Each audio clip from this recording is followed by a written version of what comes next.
this guy right here. So I swear I can't make this up, guys. So this same driver, he goes and tell the shipping office to tell these loaders not to load me, saying I skipped everybody.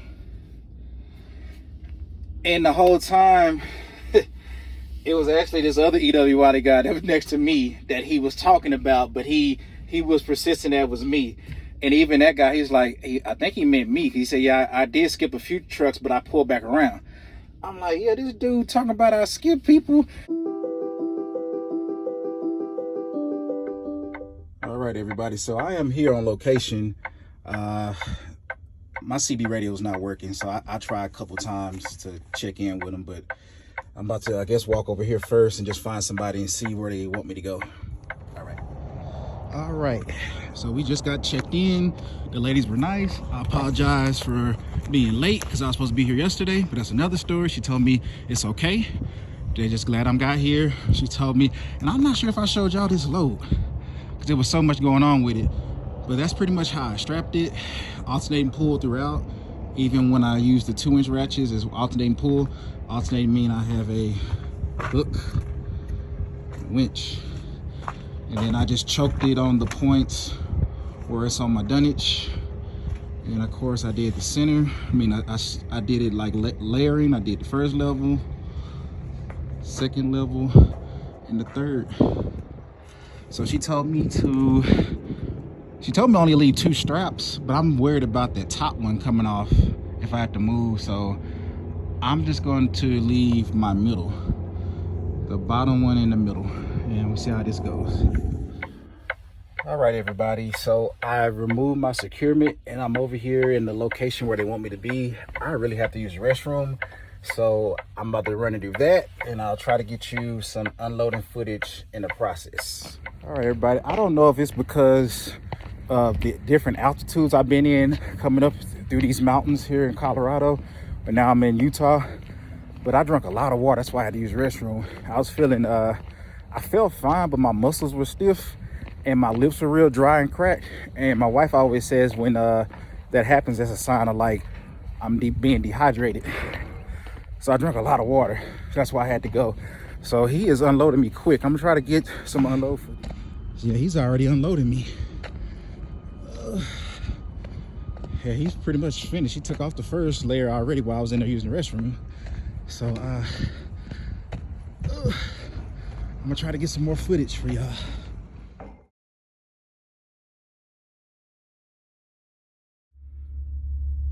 Hey everybody, I am back. I'm here. It's the same day. I'm just currently at my new assignment. I'm in Thule, Utah at Carlisle. I've been to Carlisle's before, but usually I go to them in Missouri. I've been with Milton and then with Wylie. But this one is in Utah. This dock is extremely tight. Usually it's a ton of parking at the Carlisle's. I feel like I'm back at Prime. I'm gonna show you guys this this dock. It is really tight, primarily because it looks like JB Hunt has a exclusive account here. I see about maybe 1, 2, 3, 4 JB Hunt flatbeds. I didn't even know JB Hunt had flatbed. Maybe it's big out west, because down south I just see JB Hunt with the box drive-in. So yeah, let me show you real quick. So now I finally have this one truck ahead of me. I had 3 trucks ahead of me, but yeah, see, all the JB Hunt trucks are parked over there, and this is where we back in. That's another Wylie truck. A few owner operators. Looks like, is that Swift? Yep, Swift. Okay. Shout out to Swift. Usually I only see Swift moving vehicles and stuff, but that's cool. But yeah, and it's several trucks behind me, another Wylie and some other trucks parked. That's where the line started, out there on the street. Oh, and there goes the mountains. Utah has a lot of nice mountains, surrounded by mountains. With that being said, I only have, even if I complete a split break here, I will only have 3 hours left to drive, which is not enough time to do pretty much anything, because the time now is 2, And as you know, if you're a truck driver or getting a truck driver, usually between noon up to 3 and 5, truck stops start filling up, especially in your larger cities. So I don't have enough time to drive to where they want me to go get fuel. It's at a well, we only use Love's, but it's in the city called Cedar City, Utah. Yeah, Cedar City, Utah. That's about almost 300 miles away from here. I don't have enough time to get down there. So there is a Flying J and a TA. I passed them on my way here. They actually want me to go to Flying J to scale the load. So I'm going to pick one of the two, whoever has parking, and that's where I'm going to sleep at tonight. And then this is my weekend load. So today is Friday.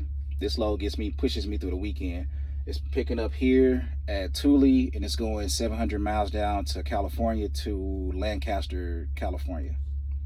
So I believe I'm going to have to get right back on 80 and take I-15. I believe that's the route that I'm going to go. So, yep. So I'll be in California. Hopefully, I should be there, if not Saturday, Sunday. Yeah. And hopefully the weather's good. When I checked on the app, the weather stated it was going to be good, but a lot can change, at a snap of the finger. I'm just looking forward to the 80-degree weather. The weather in California is better than in Texas. So I got this hoodie on because it is currently 45 degrees up here. So I got a hoodie on and I got an undershirt. It was colder when I was back in, where did I just come from? Oh, I was still in Utah. I was in Roosevelt, Utah. So it was colder up there. It was in the 30s. That's what made me put this on, because originally I was just gonna wear my my work shirt, my Dickies shirt, high vis shirt. Too cold for that, so I put this on.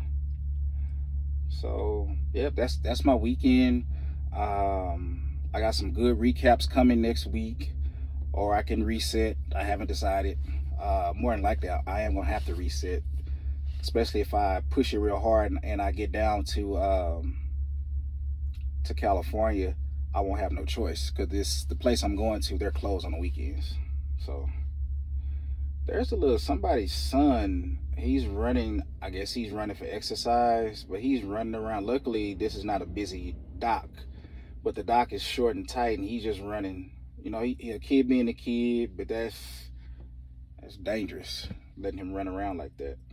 Hopefully everybody's paying attention that nobody hits him. But yeah, that's all I got.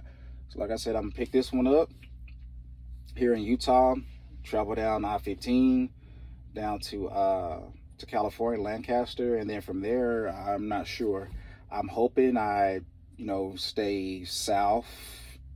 I looked at the map. Everything north of California and west of here is snowing. So I don't want to go in the snow. It's either snowing or raining, or it's a wintry mix. I'll say that, wintry mix. So I don't want to go to Montana. I don't want to go to Wyoming. I don't want to go to Washington or Oregon or Idaho. No, all those is some bad weather. Just keep me south, southeast, Midwest. Good. But I'm an OTR person, so I really don't have a choice. OTR company, force dispatch, you don't really have a choice. The only thing they really give you choice on is over dimensional loads. They ask you if you're comfortable with it or not. And depending on what you say, that'll be the only time you can possibly get out of a load. So yeah, so far today has been good. A lot of good, more practice for me being in the mountains. I got to experience the infamous I-70, and it stacks up to everything what everybody says. And I just got to experience the US 40 between Colorado and Utah.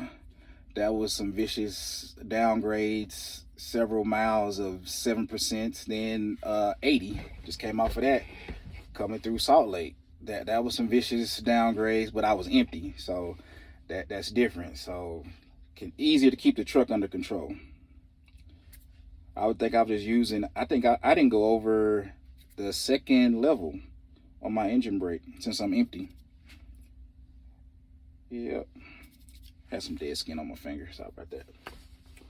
Yeah. So anything else interesting happens, I will turn this back on.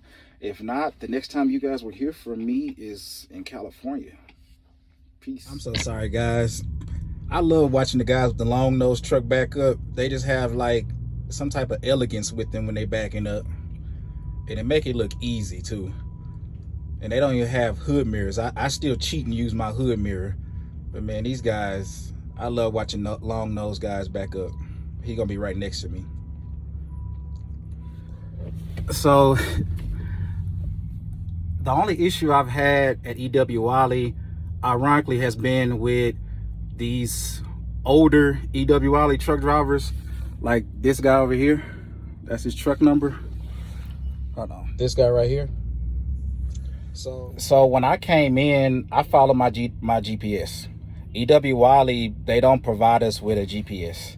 We get here, we self-dispatch ourselves. So whether you use your Ram McNally like I have, a Garmin, if you use an app, Trucker Path, or whatever, you get here how you get here. So my GPS brought me in a different way from all the other trucks. He was already in line, and it was another truck on the street. He had his flashers on. I waited. He never moved, and turned out he was inside the shipping office, and he didn't get a load anyway. So I turned and I came in. I was waiting in line. So this guy takes it upon himself to come over here, do me like this, tell me to let my let my window. He said, "Hey man, you know you cut a lot of truckers off." And I'm like, "Huh?" He said, "Yeah." He said, "How long you been here?"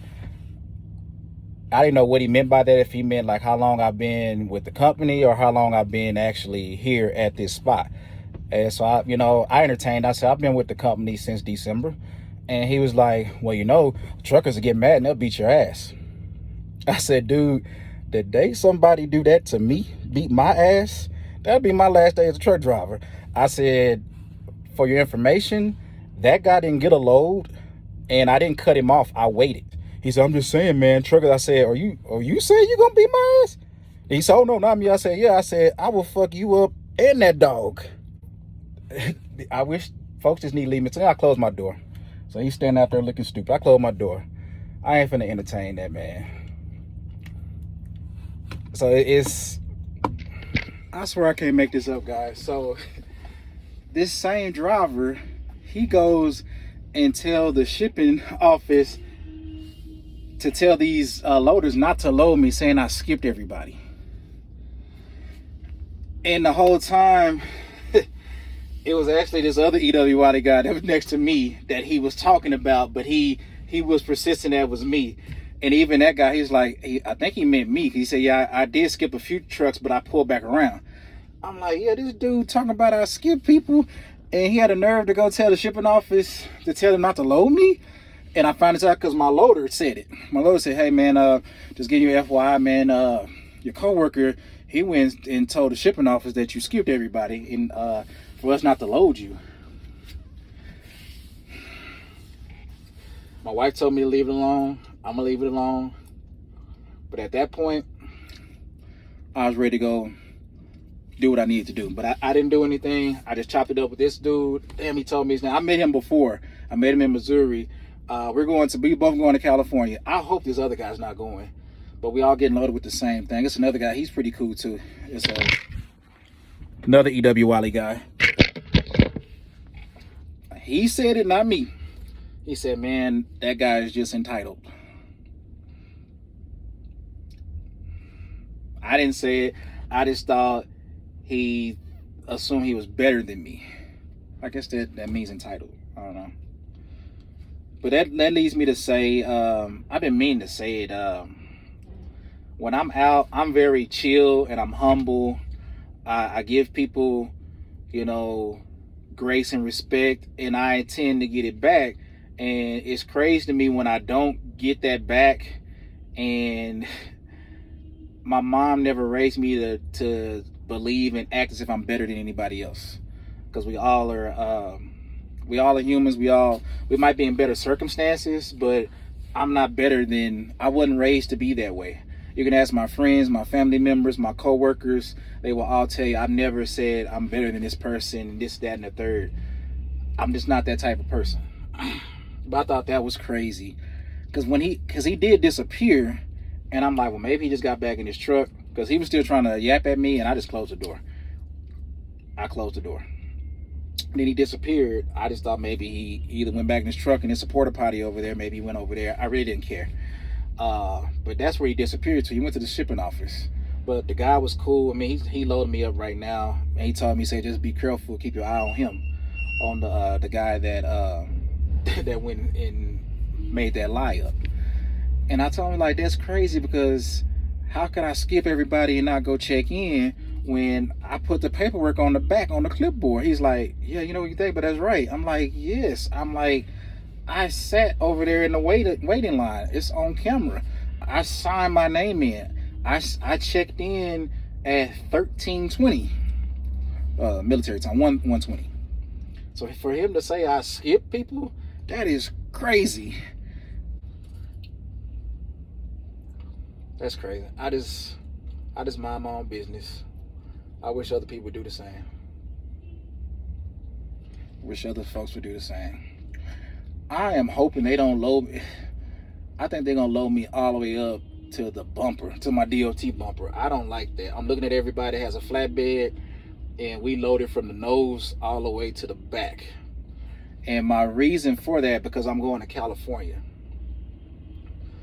For y'all know, it's certain states where you have to have your axles closed. California is one of those states. So as flatbed, when we spread our axles, we're allowed to haul 40,000 pounds, 20,000 on each axle. When you close them, you're back under the same rules as dry van and reefer, where you only can do 34.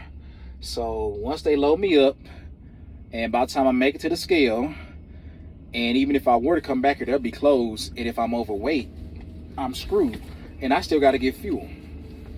So that's why I don't like being loaded to the rear.